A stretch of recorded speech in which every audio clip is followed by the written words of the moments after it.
Refracción de la luz.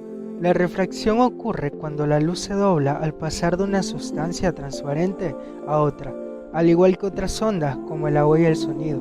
Sin ella no podríamos ver, debido a que causa el enfoque de la luz en nuestra retina. Cuando un rayo de luz pasa de un medio transparente a otro medio también transparente pero de distinta densidad óptica, por ejemplo, del aire al agua, se desvía de su dirección original, o bien cuando un rayo de luz atraviesa la superficie de separación de dos medios transparentes de diferente densidad. Esto modifica su dirección. Velocidad y dirección. La luz se refracta cuando viaja en ángulo hacia una sustancia con una densidad óptica diferente. Cambia de dirección porque cambia de velocidad. Por ejemplo, cuando pasa del aire al agua. Entonces la refracción tiene que ver con dos cosas: la velocidad y el ángulo de incidencia. Cuando más abierto sea el ángulo, mayor el cambio de dirección y la refracción. Por ejemplo, con un índice refractivo mayor, irá más lento, como del aire al vidrio, pero si el índice es menor, irá más rápido, como del agua al aire. La lentitud implica mayor refracción. Elementos de la refracción. Tenemos el rayo incidente, que es el rayo que incide de forma obliqua sobre la superficie de separación de los dos medios físicos. El rayo refractado, que es el rayo que atraviesa el medio modificando su dirección y su velocidad. La recta normal, que es la línea imaginaria perpendicular a la superficie de la separación de los dos medios.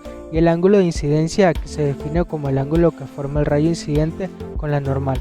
Y por último, el ángulo de refracción, que se define como el ángulo que forma la normal con el rayo refractado.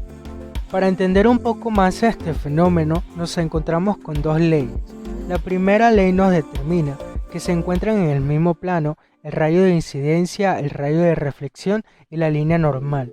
La segunda ley nos determina que ésta se produce cuando el índice de refracción de los dos medios es distinto y el rayo de luz incide de manera oblicua sobre la superficie que los separa.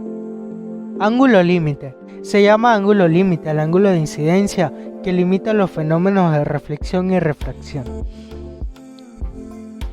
Cuando un rayo de luz pasa de un medio más denso a otro menos denso, se refracta formando un ángulo de refracción mayor que el ángulo de incidencia. El ángulo de incidencia es el ángulo límite cuando el refractado vale 90 grados. Si se aumenta ahora el ángulo de incidencia, deja de producirse la refracción y observaremos la reflexión del rayo.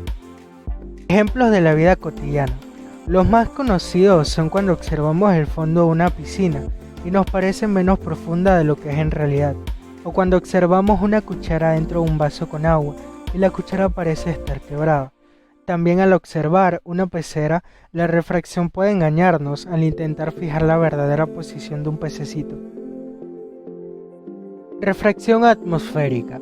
Cuando observamos a lo lejos, en un día de intenso calor, la ruta parecerá que el pavimento esté mojado. Sin embargo, al llegar a ese lugar está seco y lo mojado siempre está adelante. También es muy conocido el fenómeno que se da en los desiertos, cuando se cree ver agua y vegetación y al llegar al lugar no hay nada, también llamado oasis este fenómeno. La reflexión total permite explicar estos fenómenos llamados espejismos. Debido a la intensa radiación solar, las capas de la atmósfera están a diferentes temperaturas y por lo tanto a diferente densidad. Las capas más cercanas al piso son menos densas que las superiores. Un rayo que parte de un objeto alejado se va desviando, alejándose cada vez más de lo normal, a medida que atraviesa capas menos densas hasta que el ángulo de incidencia supera el ángulo límite. En ese momento se produce la reflexión total atravesando las capas cada vez más densas. El agua que creemos ver en la ruta es en realidad partículas de agua de las capas superiores de la atmósfera que se reflejan debido al fenómeno de reflexión total sobre el asfalto.